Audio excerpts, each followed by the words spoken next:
train journey through mountains. A peaceful rest story. You stand on the platform as the first light of dawn touches the mountain peaks surrounding this small station. The air here is different from what you left behind in the city. Cleaner, sharper, carrying the scent of pine and snowmelt and something indefinable that can only be called mountain essence. You breathe it in deeply, feeling it cool your throat and lungs, feeling it wake something quiet and receptive within you. The station is a relic from another era, built when travel was meant to be savored rather than endured, when the journey itself held as much meaning as the destination. Wooden beams arch overhead, darkened by a century of smoke and weather, and the platform beneath your feet is worn smooth by countless departures and arrivals. There are perhaps a dozen other travelers here, scattered along the platform in small clusters, or standing alone like you, each person seeming to carry the same quality of peaceful anticipation. No one speaks loudly, no one rushes. This place seems to inspire a natural reverence, a lowering of voices and a slowing of movement. From somewhere beyond the station building comes the sound you've been waiting for, a long, melodious whistle, not harsh or urgent, but almost musical, calling across the valley like a morning bird. Your train is preparing to depart. You smell coffee brewing somewhere inside the station cafe, rich and dark, mingling with the aroma of fresh bread. An older couple walks slowly past you, the man's hand resting gently on his wife's elbow, their comfortable silence speaking of decades shared. A young woman in a long wool coat sketches something in a notebook, glancing up occasionally at the mountains as if trying to capture their essence in pencil strokes. The station attendant, a man perhaps in his 60s with a weathered face that crinkles kindly around his eyes, checks a pocket watch and nods to himself, satisfied that everything is proceeding according to schedule. A schedule that seems less about rigid minutes and more about natural rhythms, about allowing time to unfold at its own pace. The platform lights are still on, glowing softly in the growing dawn, creating pools of warm illumination against the cool blue light spreading across the sky. You notice the way the mountains change moment by moment as the sun rises behind them, first appearing as flat silhouettes, then gradually gaining dimension and color, revealing ridges and valleys and the white caps of year-round snow on the highest peaks. This is a place where you can actually watch time pass, where you can see light transform the world from one thing into another. The train sits waiting on the near track, and even from a distance, you can see that it too is from another time. The locomotive is a deep forest green, polished until it gleams, with brass fittings that catch the early light. The passenger cars behind it are painted in complementary shades of cream and burgundy, each one lovingly maintained, each window reflecting the surrounding peaks. Steam rises gently from beneath the engine, drifting across the platform like morning mist, and you can hear the quiet hiss and sigh of the great machine at rest, breathing like a living thing. There's a romance to this train that modern transportation has lost, a sense that it belongs to the landscape it travels through rather than imposing itself upon it. The wheels are massive, the running gear exposed and understandable, showing you exactly how this marvel of engineering will carry you through the mountains. Everything about it speaks of craftsmanship, of human hands shaping metal and wood into something both functional and beautiful. You find yourself drawn toward it, your feet carrying you along the platform without conscious decision, pulled by a magnetism you don't try to resist. As you walk, your small bag in hand, you notice how the sound of your footsteps changes as you move from the covered platform into the open air, then back under the canopy that extends along the tracks. Each car of the train bears a brass plate with a name. These are not merely numbered compartments, but named spaces, each one given an identity. Mountain Rose, Alpine Meadow, Silver Peak, Crystal Lake. You check the ticket in your pocket, feeling the heavy paper stock, noting the elegant calligraphy that seems almost too beautiful for such a practical purpose. Your car is called Evening Star, and you find it 3 cars back from the dining car, positioned perfectly in the middle of the train. The exterior is immaculate, the wood trim around the windows carved with delicate patterns of leaves and vines, the brass door handle polished to a mirror shine. You pause for a moment at the steps, your hand on the railing, and look back at the station, at the mountains beyond, at the sky now flushed with pink and gold. This is the threshold. Once you board, You commit yourself to the journey, to the hours of gentle travel ahead, to the suspension of ordinary time and ordinary concerns. You feel ready. You feel more than ready. You feel as if you've been waiting for this journey your entire life without knowing it. The attendant appears at your elbow, as if materializing from the steam itself. A woman in her 40s with dark hair pulled back neatly and eyes that radiate competence and kindness in equal measure. She wears the uniform of the railway, a deep blue jacket with silver buttons, a crisp white blouse, a name badge that identifies her as Margaret. She greets you by name, having somehow memorized all her passengers, and welcomes you aboard with a warmth that feels genuine rather than professional. She takes your bag, though it's light enough for you to carry easily, and gestures for you to precede her up the steps.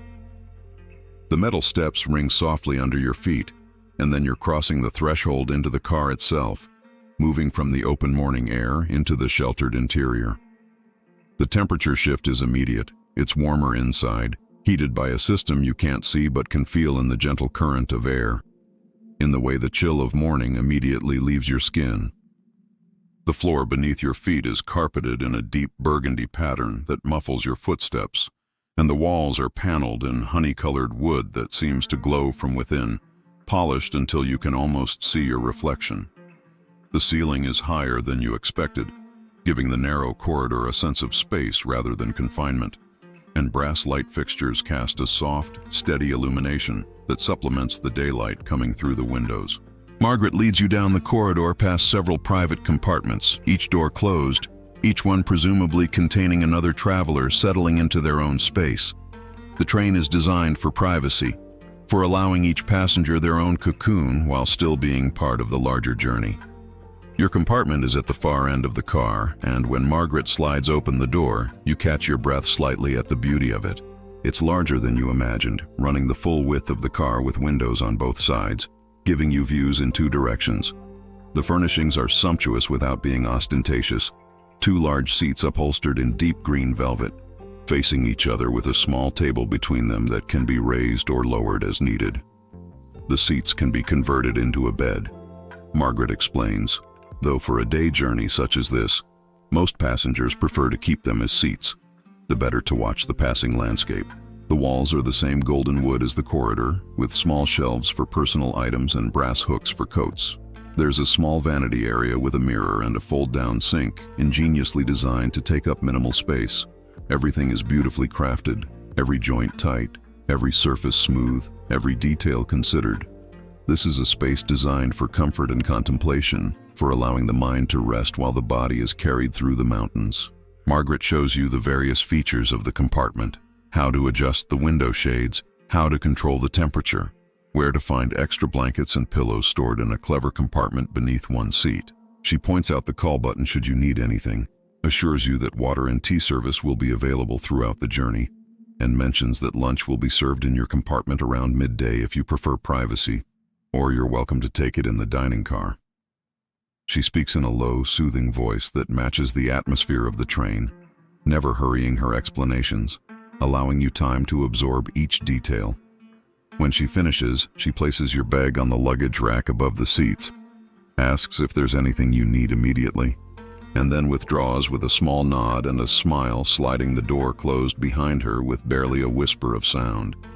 And then you're alone in your beautiful compartment, with the world waiting outside your windows and the journey about to begin. You move to the window on the platform side and lower yourself into the seat, feeling the velvet give slightly beneath you, conforming to your body with the kind of comfort that comes from quality materials and expert construction. The seat is firm enough to provide support but soft enough to feel luxurious, and as you settle back, you realize that you could sit here for hours without discomfort. Outside, the platform is beginning to clear as other passengers board, as final preparations are made. You watch a railway worker walk the length of the train, checking couplings, tapping wheels with a small hammer, listening for the particular ring that indicates everything is sound.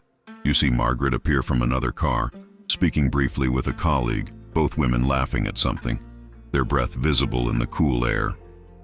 The mountains are fully illuminated now, the sun having cleared the eastern peaks, and the light that falls across the valley is clear and golden, making everything sharp-edged and luminous. You could be in a painting, you think, a scene from a time when travel was an art form, when the journey shaped the traveler as much as the traveler shaped the journey. You feel something in your chest loosen, some knot of tension you weren't fully aware of carrying. You're here. You're finally here. The rest of the world recedes, becomes distant and unimportant. For the next many hours, your world will be this compartment, this train, these mountains. Nothing else requires your attention or concern. The whistle sounds again, closer now, more immediate, and you feel as much as hear a deep, resonant sound that seems to come up through the floor and the seats, a bass note that vibrates in your bones. The engine is building pressure, preparing to move. You hear voices calling, final checks, confirmations, the all clear. And then, so gently that at first you're not certain it's happening, the train begins to move. There's no jerk, no sudden start, just a subtle sense that the world outside the window is beginning to slide backward, slowly at first, then with gathering confidence. The platform drifts past, and you see the station attendant with the pocket watch lifting his hand in farewell, and you raise your own hand in response, a gesture to a stranger who somehow feels like a friend. The station building passes its weathered wood and stone, looking even more picturesque as it recedes into the distance, and then you're beyond the platform, moving through the rail yard where other tracks branch and diverge, where freight cars sit idle on sidings, where the working infrastructure of the railway is exposed. But even this industrial space is beautiful in its way, functional and honest, everything visible and understandable. The train moves through it all with steady purpose, the wheels finding their rhythm on the rails, the clickety-clack that is already becoming familiar, already becoming a kind of heartbeat. The small mountain town spreads out on either side of the tracks as you leave the station behind. It's a modest place, perhaps 1,000 residents, the kind of town that exists in partnership with the mountains rather than in spite of them.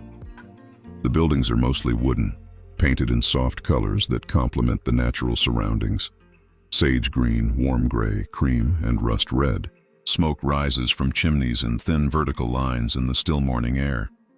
You see a general store just opening, the proprietor sweeping the front steps. A dog trots down the middle of a side street, purposeful and unleashed, clearly on some important canine business. Flower boxes hang from windows filled with late summer blooms, geraniums and petunias in shades of red and pink and purple. The train tracks run right through the heart of the town, and you pass close enough to the buildings to see inside windows, to glimpse the ordinary domestic scenes of morning. A woman pouring coffee, a child eating breakfast at a table, an older man reading a newspaper in a shaft of sunlight. These brief, intimate glimpses make you feel simultaneously like an intruder and like a welcomed guest, as if the town is generously sharing these moments with anyone patient enough to pass through slowly enough to see them. The train whistle sounds once more, a courteous announcement of departure to the town, and a few people on the streets pause to wave. You wave back, even though you're not certain they can see you through the window, even though you'll never know their names or their stories. But the gesture feels important, feels like a way of honoring their lives in this place you're passing through. The buildings begin to thin as you reach the edge of town, giving way to scattered houses with larger yards, to fields and pastures where cattle and horses graze, to the working farms that supply the town with food. A woman hanging laundry on a line straightens to watch the train pass, her basket of wet clothes at her feet, and something about her posture, patient, unhurried, content with her task, makes you smile. This is a place where people still live according to rhythms older than electricity, where seasons matter, where the land shapes the life lived upon it. And you're grateful to witness it, to be reminded that such places still exist, that not everywhere has succumbed to the frantic pace of modernity. The farmland gives way gradually to wilder terrain. The fences disappear. The tended fields become meadows of tall grass, golden and moving in waves with the breeze. Trees appear in clusters, then in groves, then in continuous forest. The train begins to climb more noticeably, the engine's note changing slightly, gaining a deeper, more labored quality as it pulls the weight of the cars upward into the mountains. You can feel the incline now, subtle but definite, a sense that you're being lifted, that you're ascending into a different realm. The morning sun is still low enough to throw long shadows, and the landscape ahead is a mosaic of light and shade, of sun-struck meadows and cool, shadowed valleys. The tracks curve to follow the contours of the land, and you begin to understand that this journey is not about speed or efficiency, but about harmony, about finding the path of least resistance through this magnificent landscape, about moving with, rather than against the natural world. You shift in your seat, turning to look out the opposite window, the one facing away from the rising sun. Here the valleys still hold the last of the morning shadow, and the forests appear almost black against the sunlit ridges beyond. The depth of field is extraordinary, layers upon layers of mountain ranges extending to the horizon, each one a slightly different shade of blue or purple or gray, depending on the distance and the quality of light. You've seen photographs of mountains, of course, even spectacular ones, but no photograph can capture the sense of scale the way these peaks command the landscape, the way they make you feel simultaneously insignificant and profoundly connected to something vast and ancient. Mountains are old. These particular mountains are hundreds of millions of years old, thrust up from the Earth's crust by forces incomprehensibly powerful, then carved and shaped by ice and water and wind into their current forms. You're looking at deep time made visible, at the planet's bones exposed. And the train that carries you is the smallest of interventions, a delicate thread of human ingenuity drawn through this wilderness, temporary and ephemeral compared to the permanence of stone and sky. The rhythm of the wheels has become second nature already, a sound so constant that it fades into a kind of silence, present but not demanding attention. You find your breathing has synchronized with it, long, slow inhales and exhales that match the steady beat. Your shoulders drop, your jaw unclenches. You hadn't realized you were holding tension there, but now that it's releasing, you become aware of it, and you consciously relax further, settling more deeply into the seat, allowing the train to carry not just your body, but your thoughts, your worries, your persistent mental chatter. There's nothing you need to do right now, nowhere you need to be except exactly here. No decisions to make except perhaps which window to gaze from. It's a profound luxury, this freedom from responsibility, and you intend to savor every moment of it. The train curves around a hillside, and suddenly the view opens up to reveal a vista of almost painful beauty, a valley far below where a river winds like a silver ribbon through green meadows, with the dark forest rising on the far side, and the mountains beyond that reaching toward clouds that have just begun to form around the highest peaks. You press your forehead against the cool glass, trying to take in the entire scene, knowing that photographs would fail to capture it. That memory itself might prove inadequate, but determined to imprint it as deeply as possible in your mind. The train climbs steadily, and you watch the landscape shift and change as you gain altitude. The deciduous trees of the lower elevations give way to evergreens, tall, straight pines and firs that stand in solemn ranks on the mountainsides. The air outside must be growing cooler, though inside your compartment the temperature remains perfect, regulated by systems you neither see nor hear. You notice patches of snow appearing in the shadowed gullies and northern exposures, remnants of last winter that never quite melted away, or perhaps the first dustings of the coming winter.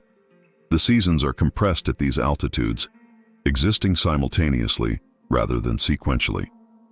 In a single day's journey, you might pass through spring, summer, autumn, and winter, moving not through time, but through space, climbing and descending through climate zones as the train winds through the passes.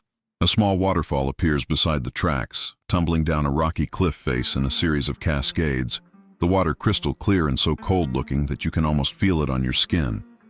The waterfall disappears behind you as the train rounds another curve, replaced by a different view, a different arrangement of rock and tree and sky, and you realize that every moment of this journey is unique, that you could never see exactly these configurations again, that the journey is as unrepeatable as life itself. Margaret returns with a soft knock on your door, sliding it open just enough to peer in when you call for her to enter. She carries a tray with a small pot of tea, a cup and saucer, and a plate of biscuits, simple butter cookies that smell of vanilla and sugar. She sets it on the small table, adjusting the height so it's comfortable for you to reach, and tells you that if you'd like anything else, you need only press the call button.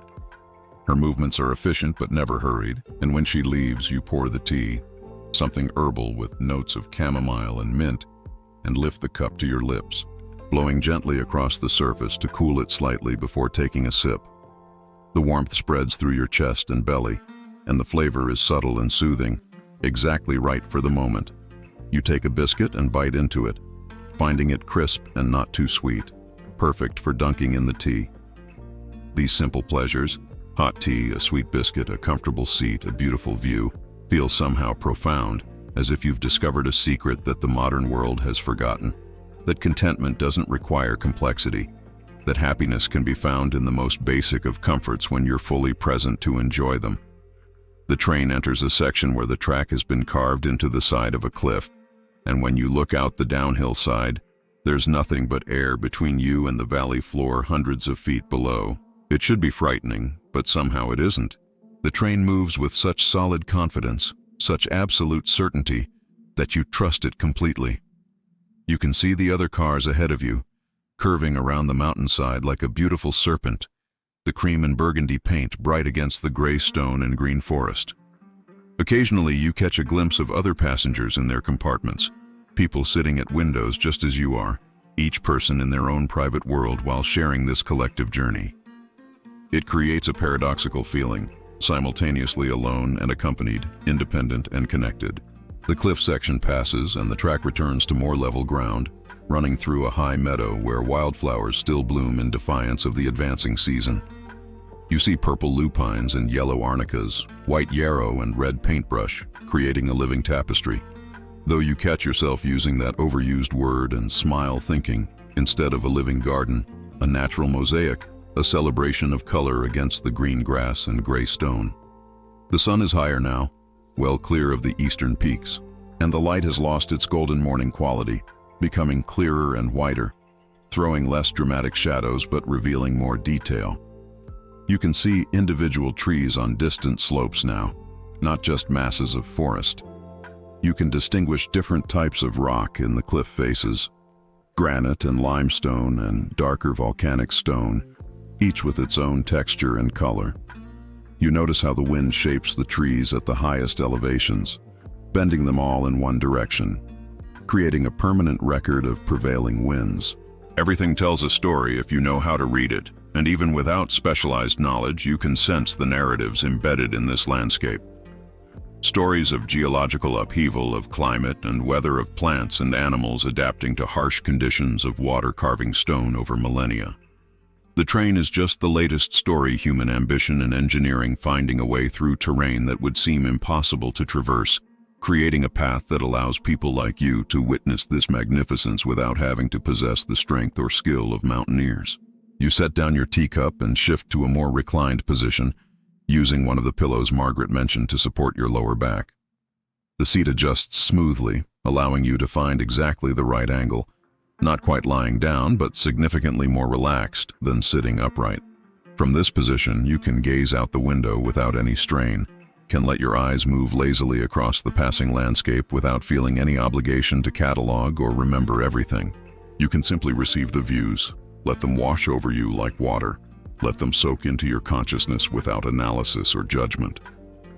The rhythm of the train is hypnotic in this position, a gentle rocking that reminds you of being rocked as a child, of that primal comfort of motion and containment.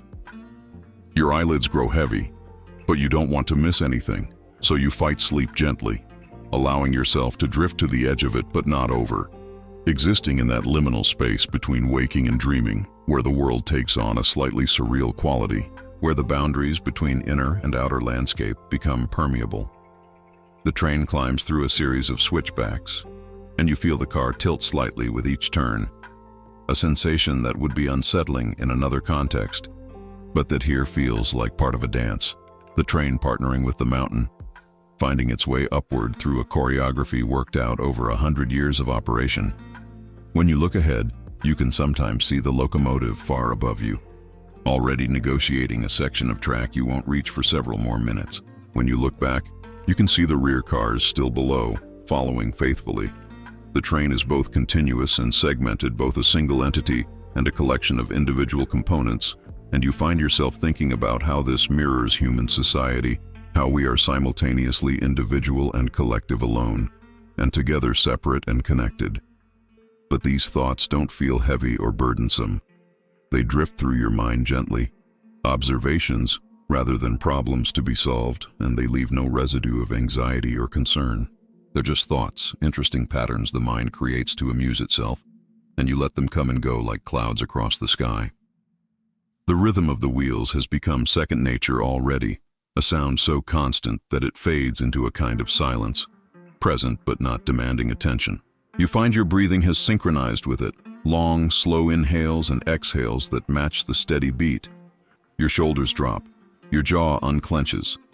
You hadn't realized you were holding tension there, but now that it's releasing, you become aware of it, and you consciously relax further, settling more deeply into the seat, allowing the train to carry not just your body, but your thoughts, your worries, your persistent mental chatter. There's nothing you need to do right now, nowhere you need to be except exactly here. No decisions to make except perhaps which window to gaze from. It's a profound luxury, this freedom from responsibility, and you intend to savor every moment of it. The train curves around a hillside, and suddenly the view opens up to reveal a vista of almost painful beauty, a valley far below where a river winds like a silver ribbon through green meadows, with the dark forest rising on the far side, and the mountains beyond that reaching toward clouds that have just begun to form around the highest peaks.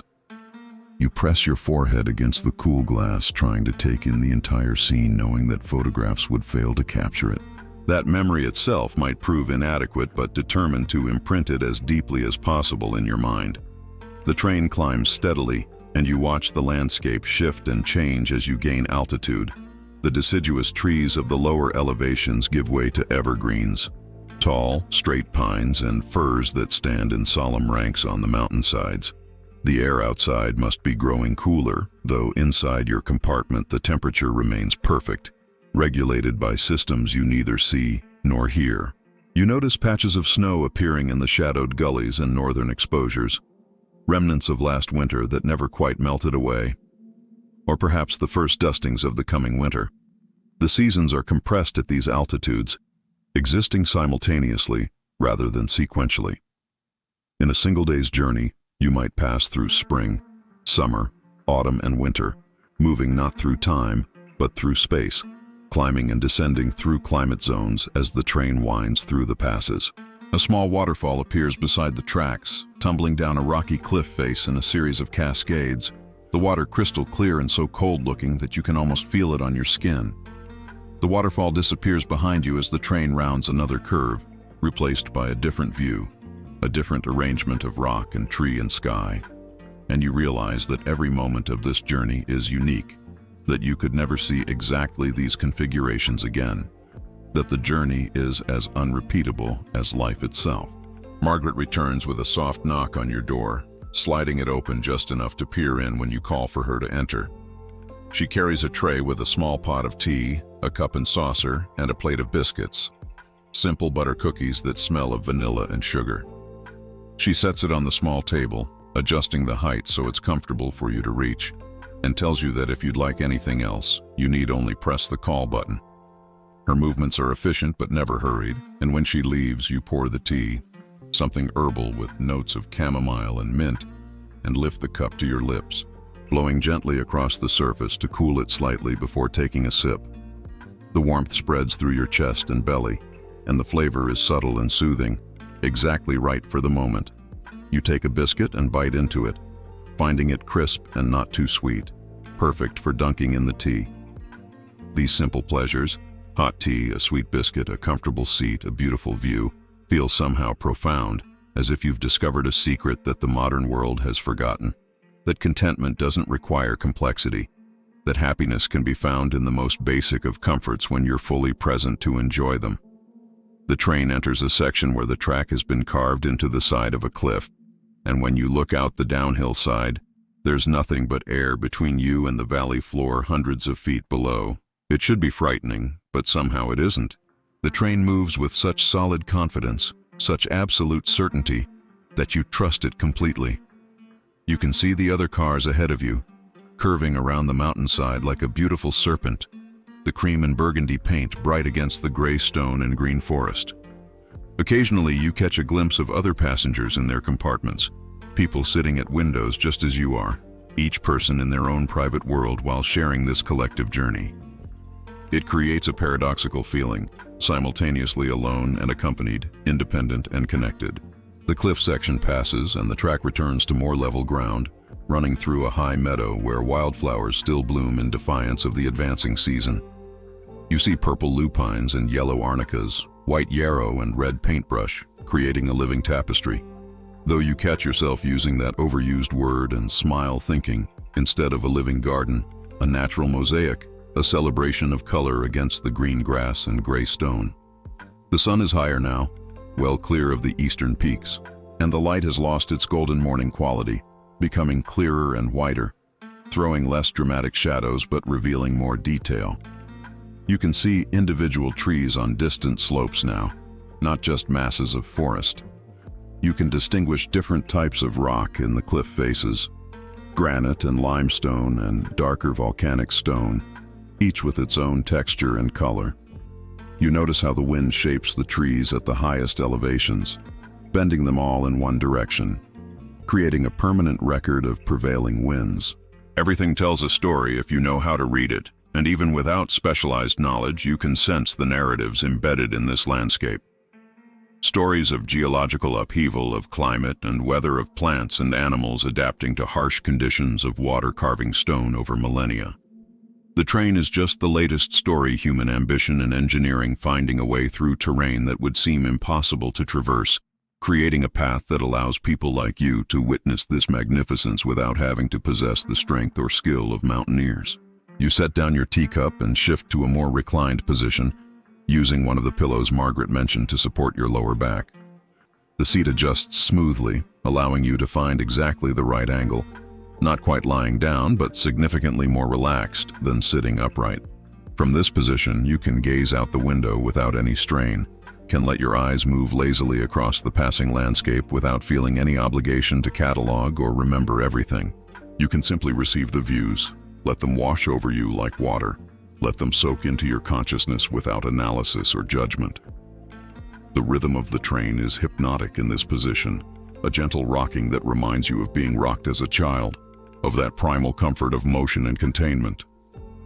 Your eyelids grow heavy, but you don't want to miss anything, so you fight sleep gently, allowing yourself to drift to the edge of it but not over, existing in that liminal space between waking and dreaming, where the world takes on a slightly surreal quality, where the boundaries between inner and outer landscape become permeable. The train climbs through a series of switchbacks, and you feel the car tilt slightly with each turn, a sensation that would be unsettling in another context, but that here feels like part of a dance, the train partnering with the mountain, finding its way upward through a choreography worked out over 100 years of operation. When you look ahead, you can sometimes see the locomotive far above you, already negotiating a section of track you won't reach for several more minutes. When you look back, you can see the rear cars still below, following faithfully. The train is both continuous and segmented, both a single entity and a collection of individual components, and you find yourself thinking about how this mirrors human society, how we are simultaneously individual and collective alone, and together separate and connected.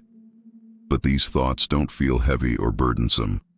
They drift through your mind gently, observations rather than problems to be solved, and they leave no residue of anxiety or concern. They're just thoughts, interesting patterns the mind creates to amuse itself, and you let them come and go like clouds across the sky. The lake is even more spectacular than you imagine from a distance. The water is so clear that you can see rocks and submerged logs on the bottom near the shore, can see schools of small fish moving in coordinated patterns, can see the way the light penetrates deep into the blue. The far shore is perhaps 2 miles away, lined with dense forest that comes right down to the water's edge, and behind that forest, the mountains rise in tier after tier, creating a sense of infinite depth. Clouds are building around the highest peaks now, white and billowing, catching the afternoon light on their tops while their bases remain shadowy. You've seen paintings that attempted to capture scenes like this, and now you understand why artists are drawn to mountains and lakes, why they spend their lives trying to translate this magnificence into pigment and canvas. But you also understand why they can never quite succeed, why the reality always exceeds the representation. Because what makes this beautiful isn't just the visual elements, but the totality of the experience, the gentle rocking of the train, the sound of the wheels, the clean mountain air you imagine beyond your window, the sense of being in motion while remaining completely at rest. A small wooden dock juts into the lake, weathered gray by sun and water, with a rowboat tied to it. And you wonder who built that dock, who uses that boat. Whether there's a cabin hidden in the trees where someone lives in splendid isolation, needing only this lake and these mountains and the occasional visit from a train passing by. The idea appeals to you deeply. A life stripped down to essentials, lived according to natural rhythms, measured in seasons rather than hours. But even as you entertain the fantasy, you recognize it as just that, a pleasant daydream, because you know yourself well enough to know that you need connection, need society, need the stimulation of other minds and the comfort of human contact. Still, there's something valuable in the fantasy, some kernel of truth about what you actually need versus what you think you need. And you file it away to think about later when you're back in your ordinary life and facing ordinary decisions. The shore is rocky in places, with smooth boulders piled in tumbled heaps, worn round by ancient glaciers and constant wave action. In other places, small beaches of coarse sand appear, inviting despite being empty of human presence. You see the tracks of some animal, perhaps a deer or a bear, leading down to the water's edge and then away again. And you imagine the creature coming at dawn or dusk to drink, head lowered, ears alert for danger. Part of the endless cycle of need and fulfillment that characterizes wildlife. A bird, a loon you think, based on its distinctive profile, floats near the shore, and as you watch, it dives beneath the surface, disappearing completely, then emerging 30 seconds later in a different location entirely, having traveled an impressive distance underwater. The lake is alive with such moments, such small dramas of survival and adaptation, and the train carries you past them all like a privileged observer, granted access to this wilderness without having to earn it through hardship or skill. The quality of light is changing as the afternoon advances toward evening, becoming richer, more golden, less harsh. The shadows are lengthening again, reaching across the water, and the mountains seem to glow from within, as if they contain their own light source rather than simply reflecting the sun. You've been traveling for hours now, though you've barely been aware of time passing, and you realize with some surprise that you haven't checked your phone once, haven't felt any compulsion to document this experience through photographs or to share it with anyone beyond yourself. The journey has become an end in itself, rather than something to be captured and displayed, and there's a freedom in that, a purity of experience that feels increasingly rare in your usual life. You're here, fully here, and that's enough. More than enough. It's everything. The train rounds a bend and suddenly you're crossing a bridge over an inlet where the lake narrows, and you can look down through the trestle work and see the water flowing beneath you, dark and mysterious. The bridge is another marvel of engineering, iron girders forming geometric patterns, each joint and rivet visible, the entire structure speaking of strength and purpose. The wheels sound different on the bridge, more hollow and resonant, and then you're across and back on solid ground, the sound returning to its normal register. The lake continues beside you, seemingly endless, and you're content for it to go on forever, content to spend the rest of your life traveling along this shore, watching light and water perform their eternal dance. But even as you think this, you notice the shore beginning to curve away, the lake gradually releasing the train from its company, and soon you're moving through forest again, tall trees creating a green cathedral around the tracks. The forest here is old growth, you can tell by the size of the trees, by their straight trunks, rising 50 or 60 feet before the first branches appear, by the relative openness of the forest floor, where the dense canopy prevents much undergrowth. Shafts of sunlight penetrate here and there, illuminating columns of air made visible by dust and pollen, creating an almost sacred atmosphere. You feel as if you should be quiet, respectful, even though you're already silent and these trees can't hear you anyway. But the feeling is powerful nonetheless. This sense of being in the presence of something ancient and worthy of reverence. Some of these trees were already old when the railroad was built, were already towering sentinels when the first Europeans arrived in this region, were already established when the indigenous peoples who lived here for thousands of years were telling their own stories about these mountains and forests. The continuity is humbling. The reminder that your life is just the briefest flicker in the span of deep time. But rather than making you feel insignificant, it somehow makes you feel connected, part of an unbroken chain of existence of consciousness, witnessing and being witnessed by this world. A small clearing appears, and in it you see a deer. No, a whole family of deer, a doe and 2 spotted fawns, the young ones still showing the dappled coat of infancy, even though they're nearly grown. They're grazing on the grass at the clearing's edge, and when the train passes, they raise their heads to watch, alert but not frightened, accustomed to this regular intrusion into their world. The fawns stay close to their mother, but you can see their curiosity, the way they want to investigate this strange moving thing but trust her judgment more than their own impulses. And then they're gone, the clearing swallowed by forest once more, and you're left with just the memory of them, perfect and complete, needing no embellishment or interpretation. You saw them. They saw you. For a moment, your worlds intersected, and then you each continued on your separate paths. That's all. And it's perfect.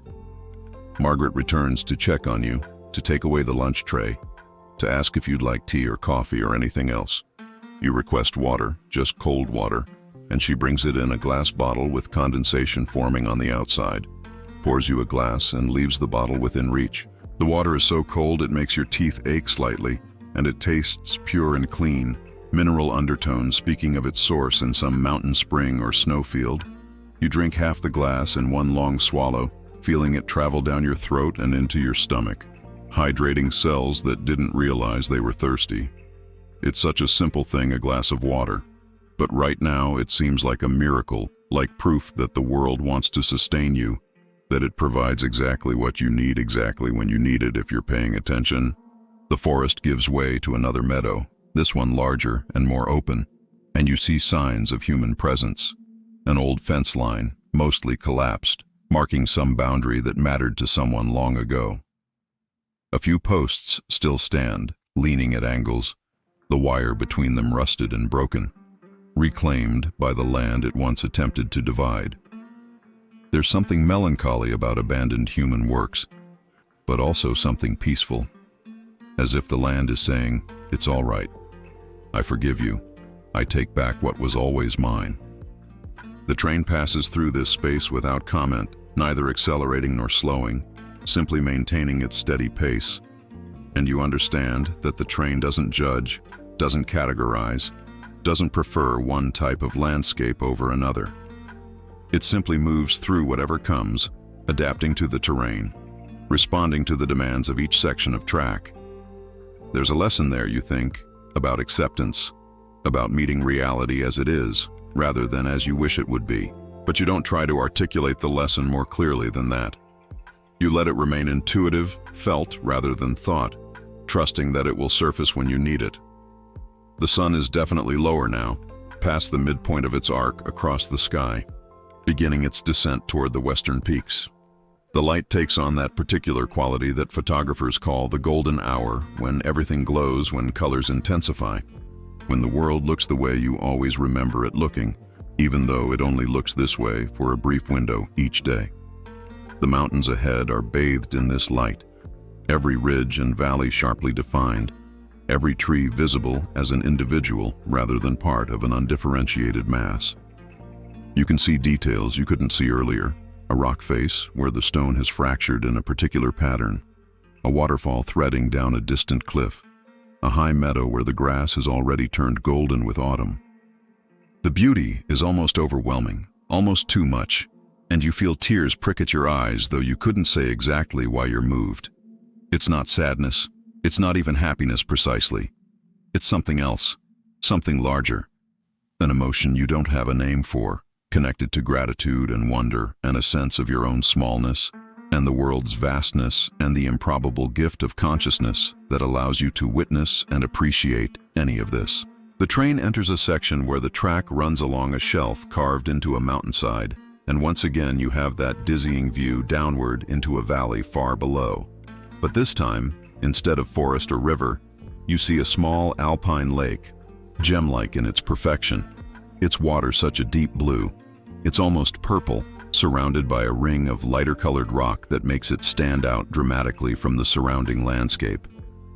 There's no visible trail leading to it, no sign that humans regularly visit this spot, and you wonder if you might be one of only a handful of people who know this lake exists, who have seen it from this vantage point. The thought pleases you inordinately, not because you want to possess or control access to beauty, but because there's something deeply satisfying about knowing that wild places still exist, that the world still holds secrets, that not everything has been cataloged and photographed and posted to social media. This lake is simply here, existing for its own sake, serving as habitat for fish and insects and birds, reflecting the sky, freezing in winter and thawing in spring, completely indifferent to whether anyone appreciates its beauty or even knows it exists. The track curves away from the mountainside view and into another stretch of forest, but this time, you notice the trees are different. Aspens mixed among the evergreens, their leaves already beginning to turn yellow, catching the late afternoon light and seeming to glow from within. In a few weeks, perhaps even a few days, they'll be at peak color, entire hillsides transformed into gold and orange and red. But for now, they're just beginning the transformation, still holding mostly to their summer green with just these hints of what's to come. Change is constant, you think, and yet it's also gradual, incremental, so that you rarely notice it happening unless you're paying very close attention or unless you're separated from something long enough to return and see how it's different. The train moves you through space quickly enough that you can see these changes compressed, can witness the transitions between ecological zones, between seasons, between one type of beauty and another. It's like watching time-lapse photography with your own eyes, and it fills you with an appreciation for process, for the way things unfold according to their own inner logic and timing. A stream appears beside the tracks, tumbling over rocks, creating small waterfalls and pools, and you watch the water catch the light, fracturing it into diamonds and sparks. The stream is running fast, fed by snowmelt or recent rain, and it speaks of energy and purpose. Water on its way to the sea, following gravity, joining other streams that become rivers, that become estuaries where fresh water meets salt and creates zones of intense biological productivity. Everything is connected, you think, every drop of water eventually finding its way to the ocean. Every breath you take, containing molecules that have been breathed by countless other living things. Every atom in your body forged in the heart of some ancient star. The connections are real, not metaphorical. And sitting here in this train moving through these mountains, you feel them more strongly than you usually do. Feel yourself as part of the system rather than separate from it, subject to the same forces that shape stones and trees and streams. The attendant's voice comes softly over a small speaker you hadn't noticed before, announcing that dinner service will begin in half an hour for those who wish to take it in the dining car, or that it can be brought to your compartment if you prefer. The voice is calm and unintrusive, providing information without demanding response, and you appreciate the consideration, the recognition that some passengers might be sleeping or meditating or simply not wanting to be disturbed. You decide you'll take dinner in your compartment again, wanting to maintain this cocoon of solitude, wanting to extend the spell for as long as possible. The journey is more than half over, you realize, with a mixture of satisfaction and disappointment. Satisfied that you've traveled so far, seen so much, disappointed that it will eventually end, that you'll arrive at your destination and have to step back into your regular life. But you push that thought away. You're not there yet. You're here, now, and here is exactly where you want to be. The sun continues its descent, and the light becomes even more dramatic, more saturated, the shadows longer and deeper. The train is traveling through a section of track that curves back and forth, following the contours of the terrain, rather than fighting against them, and the constant gentle turns create a swaying motion that's deeply soothing, a physical rhythm that complements the auditory rhythm of the wheels. You let your body move with it, not resisting, allowing yourself to be rocked like a child in a cradle, and you feel sleep beginning to tug at the edges of your consciousness, not insistently but invitingly, promising rest and restoration if you'll just surrender to it. But you don't want to sleep yet. You want to see the sunset, want to witness the transition from day to evening, want to be present for the lighting of the lamps and the way the interior of the compartment will become a warm refuge against the gathering darkness outside. Another lake appears, smaller than the last, and this time there are signs of human habitation. A few cabins scattered along the far shore, smoke rising from their chimneys, small docks with boats tied up. It's early evening now, and lights are beginning to come on in the cabins, yellow squares of warmth against the gathering dusk. You imagine the people inside, families sitting down to dinner, friends sharing a drink, solitary individuals reading or working or simply staring into fires. You imagine their lives, so different from your own, lived in this remote place with these mountains as neighbors and this lake as companion. What do they do for work? How do they manage the isolation in winter when the snow is deep and the roads impassable? Do they love this life or merely tolerate it, finding ways to get through until they can leave? Or is it home in the deepest sense, the place where they belong, the landscape that shaped them and that they would choose over and over again? You'll never know, but the wondering itself is pleasant, a way of reaching out imaginatively to connect with other human lives, other ways of being in the world.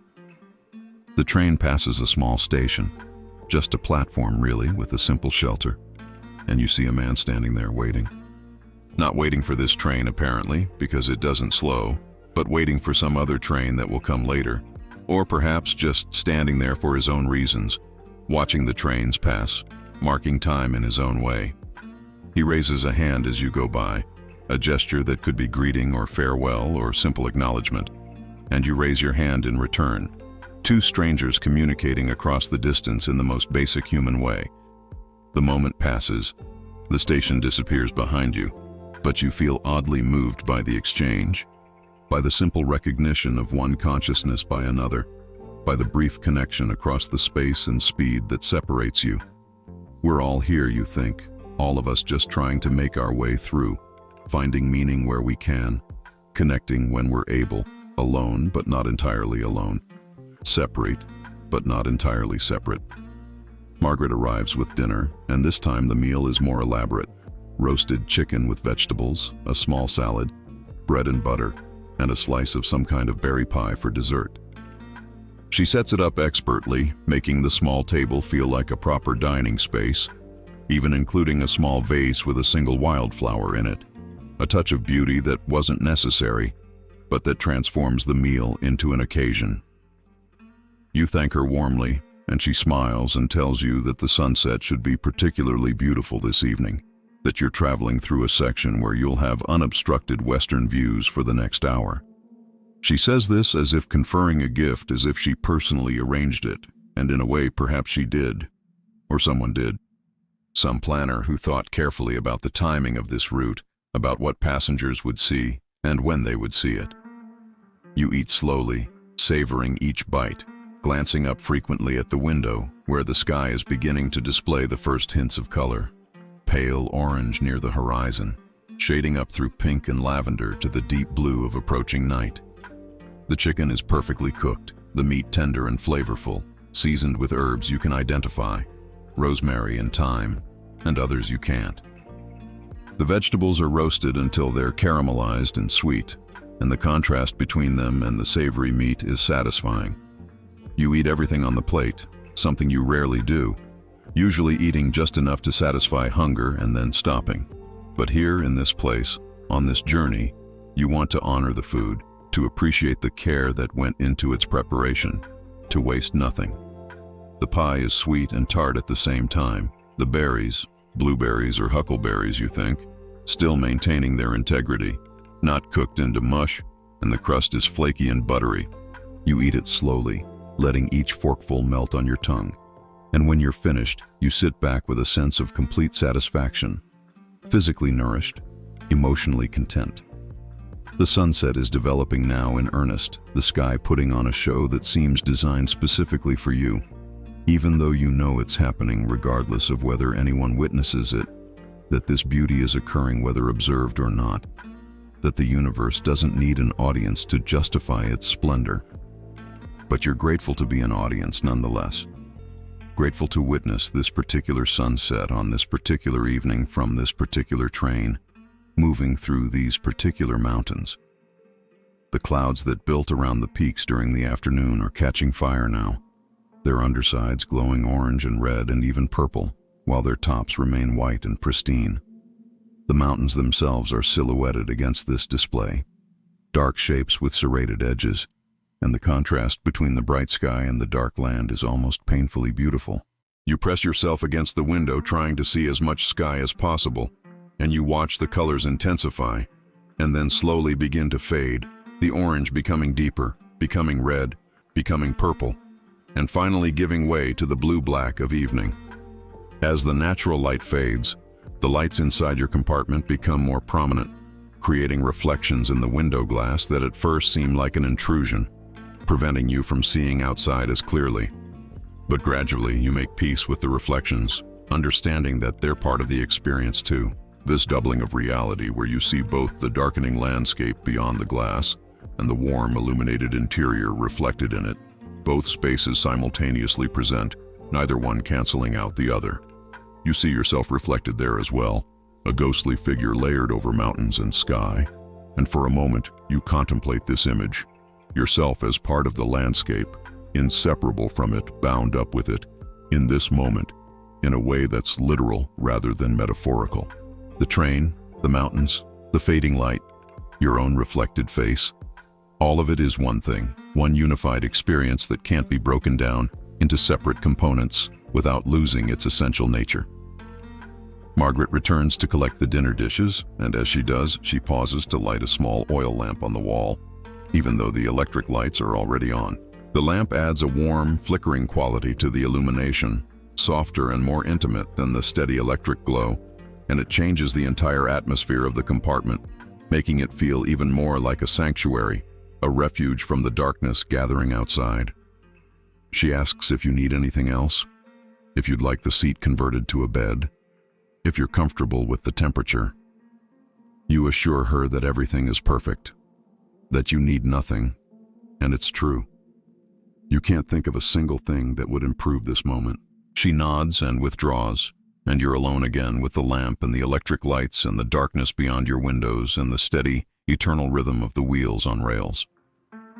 The train is running through the night now, and when you press your face close to the glass and cup your hands around your eyes to block out the interior light, you can see stars beginning to appear one by one at first, and then in clusters and streams.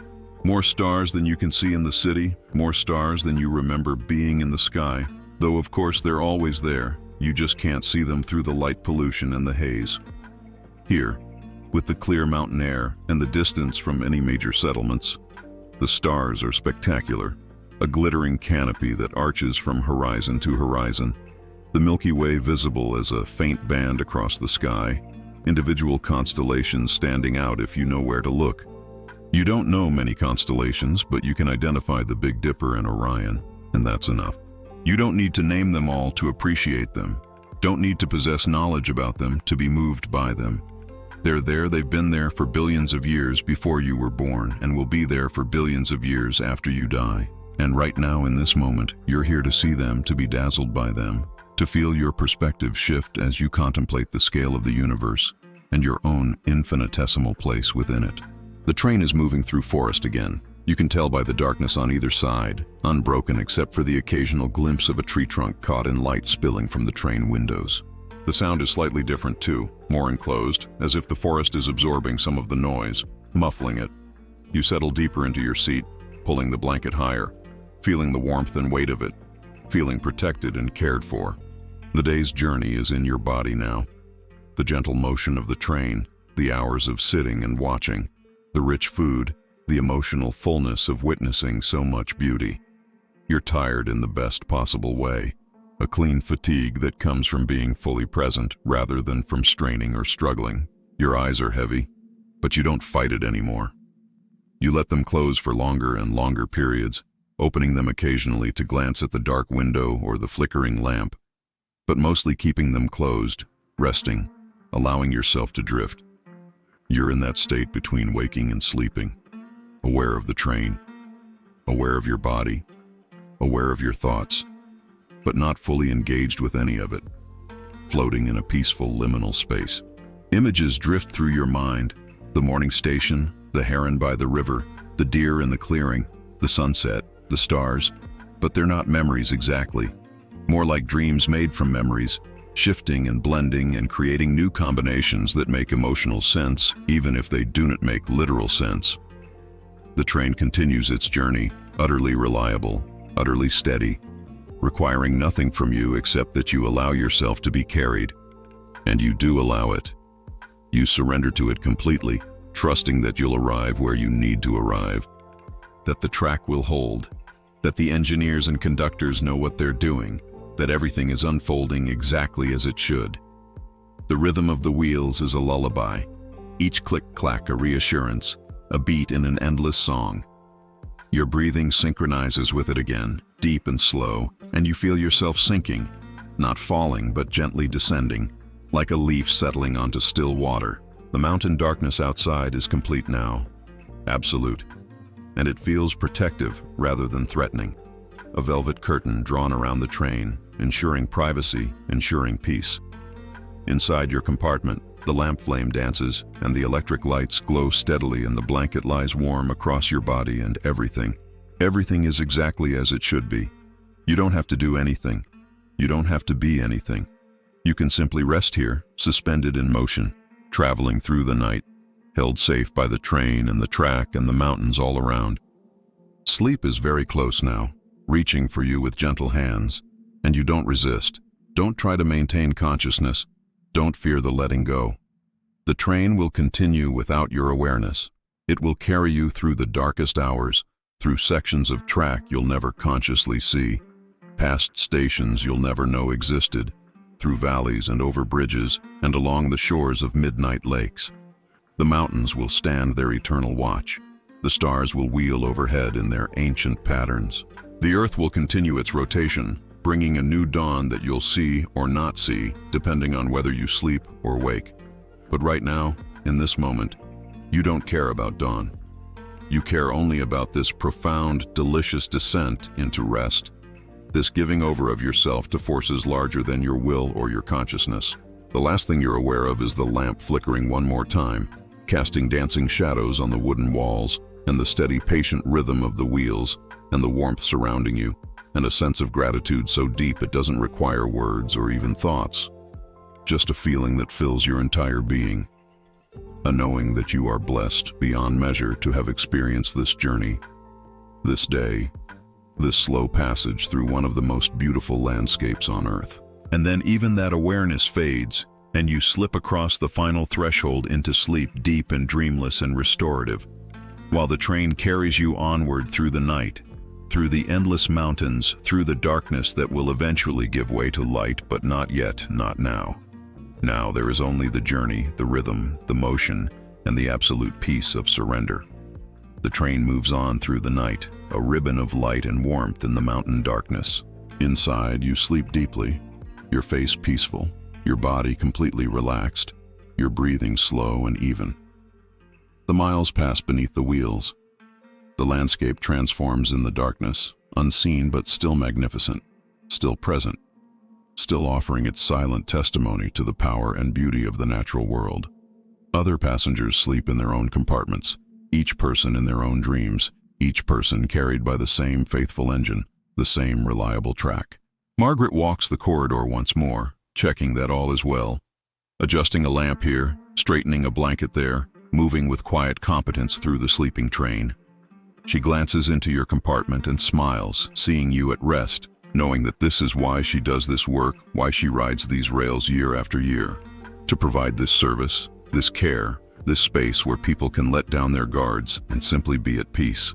The mountains stand in the darkness, ancient and patient, wearing their forests and glaciers and snowfields like garments they've worn forever and will wear forevermore. The stars continue their slow wheel overhead, indifferent and magnificent. A wolf howls somewhere in the distance, calling to its pack, and the sound carries across the night air, primal and haunting. A river rushes unseen, always flowing, never stopping. The world continues its eternal processes, requiring nothing from you, asking only that you exist within it, that you be one more consciousness experiencing one more fragment of the infinite whole.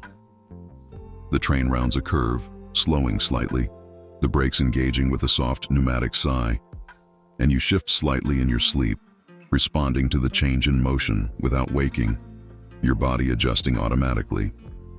The train straightens onto a new section of track and resumes its steady speed, and you settle deeper into sleep, into dreams you won't remember, into the restoration that comes when the body and mind finally release the tensions they've been holding, sometimes for days or weeks or years.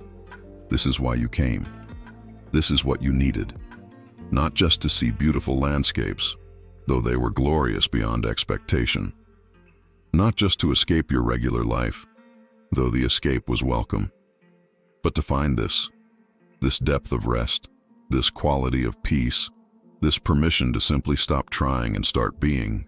The night deepens toward its darkest point, the hours when time seems to slow, when the world holds its breath between the ending of one day and the beginning of another. The train continues its journey, unhurried and unstoppable, guided by steel rails and human expertise and the simple physics of motion and momentum. You sleep on, safe in your compartment, wrapped in warmth and darkness, and the gentle motion that has become as natural as breathing. The journey that began with anticipation has moved through wonder and beauty and satisfaction and now arrives at this profound rest, the kind of sleep that heals and restores, that allows the mind to process and integrate, that gives the body permission to repair itself at the cellular level. If this story resonated with you, if you felt even a fraction of the peace and beauty that this mountain journey offers, please consider showing your support with a like and subscribe to Deep Sleep Stories Hub for more quiet nights and restful journeys. May your sleep be as deep and peaceful as the valleys between these eternal mountains. May your rest be as complete as the darkness that surrounds this train. May you wake refreshed and renewed, carrying with you the memory of this journey through peaks and forests, alongside lakes and rivers, through the generous embrace of the natural world. Sleep well. The train carries you onward. The mountains keep their watch. All is well. All is deeply, perfectly well.